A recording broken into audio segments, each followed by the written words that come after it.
September 22ರಿಂದ ರಾಜ್ಯದಲ್ಲಿ ಆರ್ಥಿಕ, ಶೈಕ್ಷಣಿಕ ಮತ್ತು ಸಾಮಾಜಿಕ ಸಮೀಕ್ಷೆ ನಡೀತಾ ಇದೆ. ಆದರೆ ಈ ಸಮೀಕ್ಷೆ ವೇಳೆಯಲ್ಲಿ ಧರ್ಮ ಮತ್ತು ಜಾತಿಯ ಕಾಲಂನಲ್ಲಿ ಏನನ್ನ ಬರೆಸಬೇಕು ಅನ್ನೋದೇ ಇದೀಗ ಸಾಕಷ್ಟು ವಿವಾದಕ್ಕೆ ಕಾರಣವಾಗ್ತಾ ಇರುವಂಥದ್ದು. ಈ ಕುರಿತಂತೆ ಇದೀಗ ನಮ್ಮ ಜೊತೆಗೆ ಮಾತನಾಡಲಿಕ್ಕೆ ಅಖಿಲ ಭಾರತ ವೀರಶೈವ ಲಿಂಗಾಯತ ಮಹಾಸಭಾದ ರಾಜ್ಯಾಧ್ಯಕ್ಷರಾಗಿರ್ತಕ್ಕಂಥ ಶಂಕರ್ ಬಿದಿರಿ ಅವರಿದ್ದಾರೆ. ಅವ್ರನ್ನೂ ಸಹ ಮಾತಾಡ್ತೀನಿ. ಸರ್, ತಾವು ಮಹಾಸಭಾದಿಂದ ಇಡೀ ಸಮುದಾಯಕ್ಕೆ ಏನಂತ ಬರೆಸಬೇಕು ಅಂತ ಹೇಳ್ತೀರಾ ಸಮೀಕ್ಷೆ ವೇಳೆಯಲ್ಲಿ? ನಾನು ಏನಂತ ಬರೆಸಬೇಕು ಅನ್ನೋ ವಿಷಯದ ಬಗ್ಗೆ ಪತ್ರಿಕಾ ಗೋಷ್ಠಿ ಮಾಡಿಲ್ಲ. ಅದು ನಮ್ಮ ರಾಷ್ಟ್ರೀಯ ಸಮಿತಿಗೆ ಸಂಬಂಧಪಟ್ಟಂಥ ವಿಷಯ. ಆದರೆ ವಸ್ತುಸ್ಥಿತಿ ಹೇಳಬೇಕಂದ್ರೆ 2000 ಇಸ್ವಿಯಲ್ಲಿ ಮತ್ತು 2011ರಲ್ಲಿ 2015ರಲ್ಲಿ 3 ಸಲ ಮಹಾಸಭೆ ವೀರಶೈವ ಲಿಂಗಾಯತರಿಗೆ ಪ್ರತ್ಯೇಕ ಧರ್ಮದ ಸ್ಥಾನಮಾನ ಕೊಡಿ ಅಂತ ಒಕ್ಕೂಟ ಸರ್ಕಾರಕ್ಕೆ ಮನವಿ ಮಾಡಿಕೊಂಡಿದೆ. ಅದರ ಬಗ್ಗೆ ಇನ್ನೂ ಫೈನಲ್ ಆಗಿಲ್ಲ. ಇಂಥ ಪರಿಸ್ಥಿತಿಯಲ್ಲಿ ಈಗ ನಾವು ಇದರಲ್ಲಿ ಏನಾಗಿದೆ ಅಂದರೆ 3 ಸಲ ಮಹಾಸಭೆಯಲ್ಲಿ ರೆಸೊಲ್ಯೂಷನ್ ಆಗಿದೆ ಜನರಲ್ ಅಸೆಂಬ್ಲಿಯಲ್ಲಿ. ಅದೇ ಪ್ರಕಾರ 2015ರಲ್ಲಿ ರಾಜ್ಯದ ಎಲ್ಲ ವೀರಶೈವ ಲಿಂಗಾಯತ ಸಮಾಜಕ್ಕೆ ಸೇರಿರ್ತಕ್ಕಂಥ MLAಗಳು ಪ್ರತ್ಯೇಕ BJP ಅಂತಿಲ್ಲ, ಕಾಂಗ್ರೆಸ್ ಅಂತಿಲ್ಲ, JDS ಅಂತಿಲ್ಲ, ಇಂಡಿಪೆಂಡೆಂಟ್ ಅಂತಿಲ್ಲ, ಎಲ್ಲ MLA ಮತ್ತು ಸಂಸದರು ಈ ಒಂದು ಬೇಡಿಕೆಗೆ ಸಹಿ ಹಾಕಿದ್ದಾರೆ. ಈಗ ಕೆಲವು ಕಡೆಯಿಂದ ಒತ್ತಡ ಬರ್ತಾ ಇದೆ, ಸೂಚನೆಗಳು ಬರ್ತಾ ಇದ್ದಾವೆ. ಯಾಕಂದರೆ ಇನ್ನೂ ನಮಗೆ ನ್ಯಾಯಬದ್ಧವಾಗಿ ಸರ್ಕಾರದಿಂದ ಮಾನ್ಯತೆ ದೊರಕಿಲ್ಲ. ಆದ್ದರಿಂದ ಕಾನೂನು ಪ್ರಕಾರ ನಾವು ಹಿಂದೂಗಳೇ, ಆದ್ದರಿಂದ ಹಿಂದೂ ಅಂತ ಬರೆಸಲಿಕ್ಕೆ ಸೂಚನೆ ಕೊಡಿ ಅಂತ ಹಲವಾರು ಮಹನೀಯರು, ನಮ್ಮ ಸಮಾಜದ ಹಿರಿಯರು ನಮಗೆ ರಿಕ್ವೆಸ್ಟ್ ಮಾಡ್ಕೊತಾ ಇದ್ದಾರೆ. ಆದರೆ ಒಂದು ಪ್ರಾಬ್ಲಮ್ ಏನಿದೆ ಅಂದರೆ 3 ಸಲ ಜನರಲ್ ಅಸೆಂಬ್ಲಿಯಲ್ಲಿ ತೀರ್ಮಾನದದ್ದು ಸಮಾಜದ ಎಲ್ಲ ಶಾಸಕರು, ಸಂಸದರು ಸಹಿ ಮಾಡಿ ಬೆಂಬಲಿಸ್ತಕ್ಕಂಥದ್ದನ್ನು ಬದಲು ಮಾಡಬೇಕಾದ್ರೆ ಅದರ ಬಗ್ಗೆ ಜನರಲ್ ಅಸೆಂಬ್ಲಿಯೇ ತೀರ್ಮಾನ ಮಾಡಬೇಕು. ಅದರ ಬಗ್ಗೆ ನಮ್ಮ ರಾಷ್ಟ್ರೀಯ ಸಮಿತಿಯೇ ತೀರ್ಮಾನ ಮಾಡಬೇಕು. ರಾಷ್ಟ್ರೀಯ ಸಮಿತಿ ತೀರ್ಮಾನ ಏನಾದರೂ ಮಾಡುವವರೆಗೆ ನಾವು ರಾಷ್ಟ್ರೀಯ ಸಮಿತಿಯವರು ಏನು ಸೂಚನೆ ಕೊಡ್ತಾರೋ ಅದರ ಪ್ರಕಾರ ನಾವು ನೋಡ್ಕೊತೀವಿ. ಈಗ ಒಂದು ವೀರಶೈವ ಮಹಾಸಭಾ ಒಂದು ರೀತಿಯಾಗಿ ಹೇಳ್ತಾ ಇದೆ, ಇನ್ನೊಂದು ಕಡೆ ಜಾಗತಿಕ ಲಿಂಗಾಯತ ಮಹಾಸಭಾದವರು ಒಂಥರ ಹೇಳ್ತಾ ಇದ್ದಾರೆ, ವಿರಕ್ತ ಮಠದವರು ಒಂಥರ ಹೇಳ್ತಾ ಇದ್ದಾರೆ, BJPಯವರು ಹಿಂದೂ ಅಂತ ಬರೆಸಿ ಅಂತ ಹೇಳ್ತಾ ಇದ್ದಾರೆ. ಏನಾಗಬೇಕಂತೀರಿ ಇಡೀ ಸಮುದಾಯ?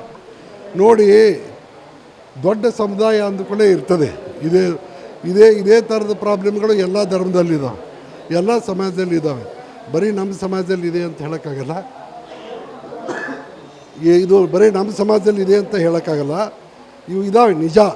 ನಾವು ಉತ್ತರನ ಮಾತುಕತೆ ಮೂಲಕ ಬಗೆಹರಿಸ್ತಕ್ಕಂಥ ಪ್ರಯತ್ನವನ್ನು ನಾವು ಮಾಡ್ತೀವಿ. ಮತ್ತು ಪ್ರತಿಯೊಂದು ಧರ್ಮ ಅಂತಕ್ಕಂಥದ್ದು ಮನುಷ್ಯನ ವೈಯಕ್ತಿಕವಾದಂಥ ವಿಷಯ. ಅದರಲ್ಲಿ ಯಾರೂ ಒತ್ತಾಯ ಮಾಡೋಕ್ಕಾಗಲ್ಲ ತಿಳಿತಾ. ಅವರು ಸಮಾಜದ ಹಿತದೃಷ್ಟಿಯಿಂದ, ನಮ್ಮ ಲಿಂಗಾಯತ ಪರಂಪರೆ ಹಿತದೃಷ್ಟಿಯಿಂದ ಏನು ಮಾಡಬೇಕು ಅಂತಕ್ಕಂಥದ್ದನ್ನು ನಮ್ಮ ಮಹಾಸಭೆ ಹೇಳ್ತದೆ. ಅದರ ಪ್ರಕಾರ ನಮ್ಮ ಎಲ್ಲ ವೀರಶೈವರೇ ಇರ್ಬೋದು, ಲಿಂಗಾಯತರೇ ಇರ್ಬೋದು, ಎಲ್ಲರೂ ಅದನ್ನು ಅನುಸರಿಸ್ತಾರೆ ಅಂತಕ್ಕಂಥ ಆಶಾಭಾವನೆಯನ್ನು ನಾವು ಹೊಂದಿದ್ದೀವಿ. ಸರ್, ಇವತ್ತು ಇದೇ ವಿಚಾರಕ್ಕೆ ಸಂಬಂಧಿಸಿದಂತೆ ಸಂಪುಟದಲ್ಲೂ ಸಹ ಸಾಕಷ್ಟು ಚರ್ಚೆ ಆಗಿರುವಂಥದ್ದು. ಕೆಲವು ಸಚಿವರು ಸಮೀಕ್ಷೆಯನ್ನು ಮುಂದೂಡಿ ಅನ್ನೋ ಒಂದು ಮಾತುಗಳನ್ನು ಸಂಪುಟದಲ್ಲಿ ಹೇಳಿರುವಂಥದ್ದು. ಆ ಕುರಿತಂತೆ ಸಮೀಕ್ಷೆ ಮುಂದೂಡಬೇಕಂತೀರಾ ಅಥವಾ ಸಮೀಕ್ಷೆ ಆಗಲೇಬೇಕಂತೀರಾ? ಸಮೀಕ್ಷೆ ಆಗಲಿಕ್ಕೆ ನಾವು ಸಂಪೂರ್ಣ ತುಂಬು ಹೃದಯದಿಂದ ಸ್ವಾಗತ ಮಾಡ್ತೀವಿ. ಯಾಕಂದರೆ 10 ವರ್ಷ ಆಗಿದೆ. ಹಳೆಯ ಲಿಸ್ಟಲ್ಲಿ ಇರ್ತಕ್ಕಂಥ ಅನ್ಯಾಯಗಳು, ತಪ್ಪು ತಡೆಗಳನ್ನು ಕಂಡುಕೊಂಡು ಸರ್ಕಾರ ಈಗಾಗಲೇ ಅದು section 11 of the backward class commission act of ಕರ್ನಾಟಕದ ಏನಿದೆ ಅದಕ್ಕೆ ವಿರುದ್ಧ ಇದೆ ಅಂತೇಳಿ ಕಡತ ಮಾಡಿದ್ದಾರೆ, ಫೈಲ್ ಮಾಡಿದ್ದಾರೆ, ಸೆಟ್ ಅಸೈಡ್ ಮಾಡಿದ್ದಾರೆ. ಈಗ ನಾನು ಕೇಳ್ತಕ್ಕಂಥದ್ದು ಏನಂದರೆ, ಈಗ ಸಮೀಕ್ಷೆ ಆಗಲಿ, ಅವ್ರದ್ದೇ ಮಾನದಂಡದ ಪ್ರಕಾರ ಆಗಲಿ, ನಾವೇನೂ ಅವರಿಗೆ ಕೇಳೋದಿಲ್ಲ. ಅವ್ರದ್ದೇ ಮಾನದಂಡದ ಪ್ರಕಾರ ಸಮೀಕ್ಷೆ ಆಗಲಿ, ಪಾರದರ್ಶಕವಾಗಲಿ, ಪಕ್ಷಪಾತ ಇಲ್ಲದೆ ಆಗಲಿ, ಇಂಪಾರ್ಷಿಯಲ್ ಆಗಲಿ, ಮತ್ತು ಕಾಂತರಾಜ್ ಆಯೋಗದವರು ಮಾಡಿರ್ತಕ್ಕಂಥ ತಪ್ಪುಗಳು ಈ ಸಮೀಕ್ಷೆಯಲ್ಲಿ ಆಗಲಿಕ್ಕೆ ಅವಕಾಶ ಕೊಡಬೇಡಿ ಅಂತ ನಾವು ಆಯೋಗಕ್ಕೆ ಸಪ್ರೇಮವಾಗಿ, ಸವಿನಯವಾಗಿ, ವಿನಮ್ರವಾಗಿ ರಿಕ್ವೆಸ್ಟ್ ಮಾಡ್ಕೊತಾ ಇದ್ದೀವಿ. ಈಗ ನಾಳೆ ಹುಬ್ಬಳ್ಳಿಯಲ್ಲೂ ಸಹ ಒಂದು ಸಮಾವೇಶ ಕರೆದಿರುವಂಥದ್ದು, ಸ್ವಾಮೀಜಿಗಳವರೆಲ್ಲರೂ. ಅಲ್ಲಿ ಏನಾದರೂ ನಿರ್ಧಾರ ಆಗುತ್ತಾ ಹೇಗೆ ಅಂತ? ಇಲ್ಲ, ಅದು ಬರೀ ಲಿಂಗಾಯತ ಮತ್ತು ವೀರಶೈವ ಅಂತಕ್ಕಂಥದ್ದು ನೀವೇ ಹೇಳಿದ್ರಲ್ಲ, ಇದು ಸ್ವಲ್ಪ ಇದಿದೆ.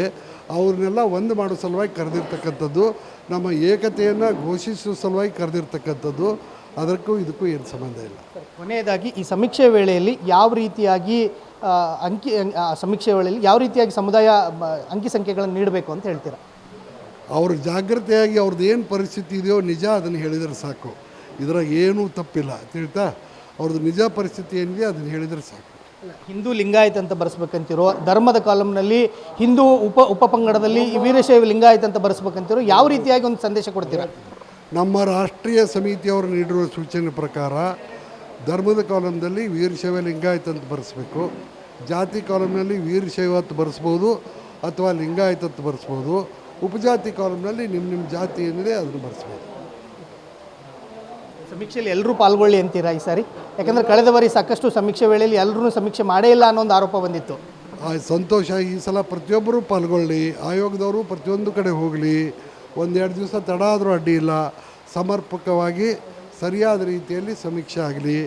ಯಾಕಂದರೆ ಇದು ಬಡ ಜನರ ಜೊತೆ ಚೆಲ್ಲಾಟ ಆಡ್ತಕ್ಕಂಥ ಒಂದು ವಿಷಯ, ಚೆಲ್ಲಾಟ ಆಗಬಾರ್ದು. ಈಗ ಬಡ ಜನರ ಜೀವನ, ಅವರ ಉಪಜೀವನ, ಅವರ ಮುಂದಿನ ಭವಿಷ್ಯದ ಬಗ್ಗೆ ಸಂಬಂಧಪಟ್ಟಂಥದ್ದು ಇರೋದರಿಂದ ಒಂದೆರಡು ದಿವಸ ಹೆಚ್ಚಿಗೆ ತೊಗೊಂಡ್ರೂ ಚಿಂತೆ ಇಲ್ಲ. ಆಯೋಗದವರು ಸಮಾಧಾನದಿಂದ ಚಿಂತೆ ಮಾಡಲಿ, ಸಮಾಧಾನದಿಂದ ಸಮೀಕ್ಷೆ ಮಾಡಲಿ, ಸಮಾಧಾನದಿಂದ ರಿಪೋರ್ಟ್ ಕೊಡಲಿ. 15 ದಿವಸದ ಬದಲಾಗಿ 1 ತಿಂಗಳು ತೊಗೊಂಡ್ರೂ ಅಡ್ಡಿ ಇಲ್ಲ, 1.5 ತಿಂಗಳು ತೊಗೊಂಡ್ರೂ ಅಡ್ಡಿ ಇಲ್ಲ. ಸರಿಯಾಗಿ ಸಮರ್ಪಕವಾಗಿ ನಿಷ್ಪಕ್ಷಪಾತವಾದಂಥ ಸಮೀಕ್ಷೆ ಆಗಲಿ. ಯಾರು ಮುಂದುವರೆದಾರೋ ಅವ್ರನ್ನ ನಿರ್ದಾಕ್ಷಿಣ್ಯವಾಗಿ ಪಟ್ಟಿಯಿಂದ ಹೊರಗೆ ಹಾಕಲಿ, ಯಾರು ಹಿಂದುಳಿದಿದ್ದಾರೋ ಅವರನ್ನು ಯಾವ್ಯಾವ ಪಟ್ಟಿಗೆ ಸೇರಿಸಬೇಕೋ ಆ ಪಟ್ಟಿಗೆ ಸೇರಿಸಲಿ. ಕೊನೆಯದಾಗಿ ಸಮುದಾಯದಲ್ಲೇ ಇರತಕ್ಕಂಥ ಸ್ವಾಮೀಜಿಗಳಾಗಿರ್ಬೋದು, ಮುಖಂಡರುಗಳಾಗಿರ್ಬೋದು, ಮಹಾಸಭೆಗಳು ಮತ್ತಾಗಿರ್ಬೋದು, ಬೇರೆ ಬೇರೆ ಒಕ್ಕೂಟಗಳು, ಇವ್ರ ಮಧ್ಯೆ ಯಾಕೆ ಒಮ್ಮತ ಮೂಡ್ತಾ ಇಲ್ಲ ಅಂತ?